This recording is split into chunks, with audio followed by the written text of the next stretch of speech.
எந்த கட்சி இதுலயாவது ஒரு நீதிமன்றம், உயர் நீதிமன்றத்தோட நீதிபதி போஸ்ட்போன் பண்ணி 2 பேரும் பார்த்து பேசுங்க அப்படின்னு சொல்லுவாரா? அது ஆச்சரியமான விஷயம் சார். உண்மையிலே ஆச்சரியமா? ஆச்சரியத்திலும் ஆச்சரியமான விஷயம். விஷயம் கூட. அதுக்கு பிறகு அவர் என்ன சொன்னாரு?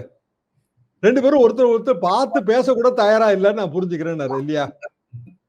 சரி, மனுவே தப்பான மனுங்க. முதல்ல டிஸ்மிஸ் பண்ண வேண்டிய மனுதான். என்ன காரணம் அப்படின்னா வந்து ரிட் மனுல அதை எழுப்ப முடியாது. அவ்வளவுதான். ரொம்ப சிம்பிள் தான். ரிட் மனுல பிரைவேட் பர்சனையும் சேர்க்க முடியாது. ஸோ ரிட் நாட் மெயின்டெனபிள் அவ்வளவுதான். ரொம்ப சிம்பிளுங்க. உடனே டிஸ்மிஸ் ஆகி போயிடும். அப்ப மனு போட்ட விதம் லீகலா ரொம்ப தப்பு. அது மனு படிச்சு பார்த்த உடனே புரிஞ்சுக்கிட்டோம். நீதிபதி ஆரம்பத்திலே சொன்னார், நான் நினைச்சேன் 5 நிமிஷத்துல இதை முடிச்சு விட்டுருவாங்க. ஆனாலும் நீங்க பேசுங்கன்னாரு. 5 நிமிஷத்துல முடிக்க வேண்டியது எதுக்கு நம்ம வந்து நீதிமன்றத்தோட மீண்டும் ஒரு டிஸ்கஷனுக்கு கொண்டு வரணும். அப்புறம் எதிர்பார்த்தபடி டிஸ்மிஸ் ஆயிடுச்சு. சாயந்தரத்துக்கு மேல ரெகுலர் ரிட்டா விசாரிச்சு. அப்போ வந்து குருமூர்த்தி போய் பேசுறது, நீதிமன்றம் சமரச ஏற்பாட்டுக்கு பண்றது, இப்படி வந்து இது இழுவையில இருந்த மேட்டர்.